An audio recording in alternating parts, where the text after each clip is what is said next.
Привет, меня зовут Айсулу. Мне 13 лет, я росла в полноценной семье. Моя жизнь была полна красок, пока со мной не случилось это. В один летний день я была на рынке, и хозяин магазина обвинил меня в краже. Хотя ничего такого не было. Дальше он передал меня участковому, и тот отвез меня в безлюдное место. Потом он сделал ужасное со мной. Мне было очень больно, ведь он надругался надо мной.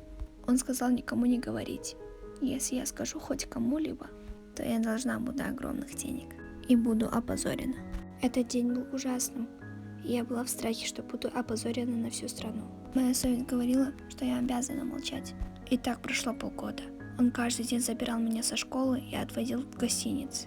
В один февральский день он не отпускал меня до поздней ночи. Мои родители звонили и писали мне, но он отобрал мой телефон. Моя учительница позвонила им и сказала, что я в отделении милиции. Они тут же приехали и были очень взволнованы. Они расспрашивали, что со мной случилось, но я им ответил, что маршрутки остановились. На следующий день он писал мне, как я добралась и как наша вчерашняя ночь. Но он вчера оставил меня одну и сказал добраться одной, не давая мне никаких денег. Я забыла свой телефон, и мама прочитала все его сообщения.